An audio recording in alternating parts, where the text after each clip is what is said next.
Who has ever heard that with regards to property investing, it's a long-term game? Property investing is a long-term game. What do they mean when they say that?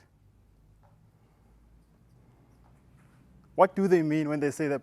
Yes, sir. I think maybe it means that you get your returns in a longer term compared to other investments, right? other investments. Yeah. A longer term with regards to when we're comparing it with other investments.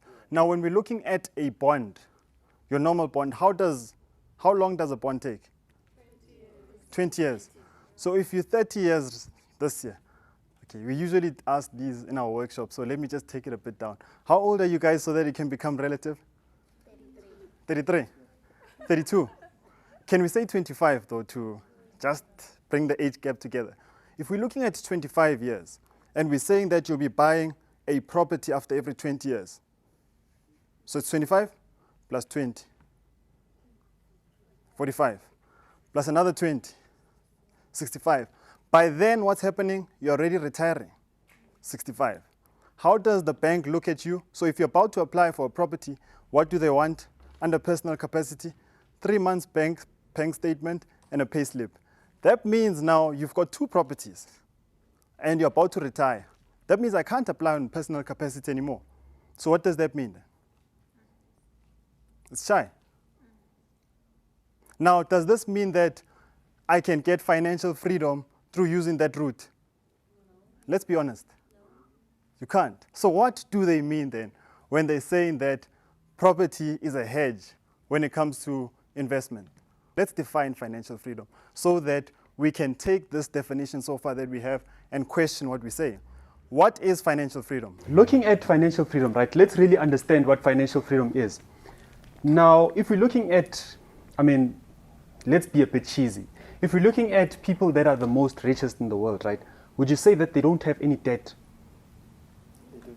They do. A lot of debt. Right? But now, if we are saying that financial freedom to us means that debt-free, it becomes a bit of a contrast, because now are we saying that the richest people in the world are not financially free?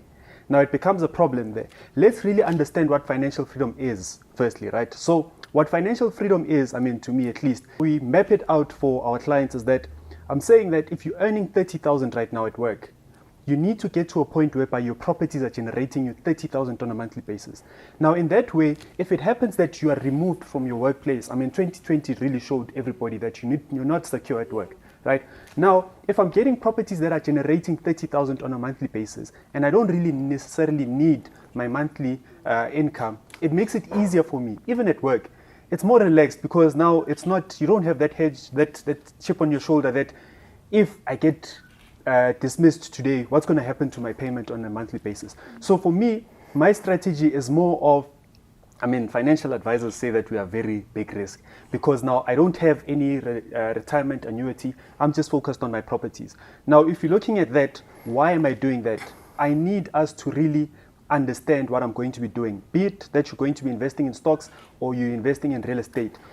You need to understand the investment that you're going into. I understand that a lot of people are speaking about diversifying, that put something there, put something there, put something there. However, if you're looking at property and mastering property investing, and then you're seeing that you got to a point whereby you're getting 30,000 on a monthly basis just from your properties. Now that makes it easier that, okay, if I was able to build a portfolio that brings me 30,000 on a monthly basis, how much can I actually get more from those particular properties? Right? So now how about we really study the game of property investing, know it in and out. How do I get tenants in? How do I make sure that I'm getting the right tenants in those particular properties? That makes it easier for you as an investor so that you know that if I have this tenant in my property, they're not going to be a delinquent tenant. So delinquent tenancy is someone that doesn't pay you on a regular basis. Yeah. Now let's look at the types of strategies that there are in property investing, right? Now, a lot of people are speaking about a lot of strategies, your Airbnb, you have your rental strategies, right? Now, something that I really need for you to understand is that there are 2 main strategies or 2 core strategies in property investing. It's either you're going to be buying to sell or you're going to be buying to rent, right? Now, how people get involved in the market is going to be different. So now let's look at the 2. If I'm saying that I'm using an Airbnb strategy, I'm renting out my property. right, which falls under rent. If I'm going to be buying a property and then reselling it, that's called a flip strategy. Now, these two strategies are now advertised differently, especially when you're looking at different types of property investors. So one property investor will tell you that, no, you'd rather flip properties or buy and sell properties. Another investor will say that rent out a property.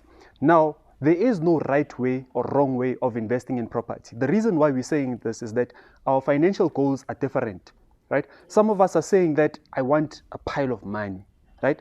Then some of us are saying that I want to be financially free. Now, you can't be financially free if I'm having a pile of money, because if I'm stopping to work or something happens to me, that pile of money is going to go away very fast, especially if you need medical aid and you didn't have medical aid. However, if you're looking at your rental strategy is giving you money on a monthly basis. So if it happens that you need some money on a monthly basis and you have rental properties, that makes it easier for you. Now, looking at these two strategies, there's something that we call progressive property investing. So progressive property investing is starting from one point and getting to the other point. Now, if you're looking at a situation whereby you got your first job and you're starting to work, right?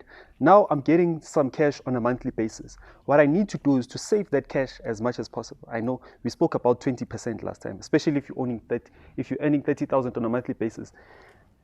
And I'd go deep. I'd live off 5,000. And then the other 25,000, I'll just store it, right? Now, the reason why I'm saying this is that if I'm saying 25,000, I'm storing that 25,000. Am I not going to reach my property goals faster than saying that I'm saving 5,000? Now picture this, if I'm saying that I need, say for instance, a start of 100,000, and I'm saying that I'm saving 5,000 on a monthly basis, how long will it take me to get to 100,000? If you're saying 100,000 divided by 5,000, how much? 12 months. 20 months. So 20 months, how many years is that? It's around close to 2, right? If we round it off, 2 years, right? But now if I'm saying 25,000 divided by 100,000, it will only take me 4 months. I'm really excited that we're speaking to graduates today because I like challenging the status quo in a sense of we've lived life this way, we've seen our parents live life this way, but should we also be living life this way? So now what I'm saying is that you need to question, and I'm not saying that this is going to apply also for you. Like if there's an opportunity for me to live with moms until, I'll live with her. I'll tell you why. I know a lot of you are like, what's going on here? So as soon as you get that job, and this is what a lot of people do, as soon as they get the job, they apply for the first house. Now, if I'm applying for a house in Houghton, let's say I was earning about 30,000, I'm applying for a house in Houghton. Yes, I got the house.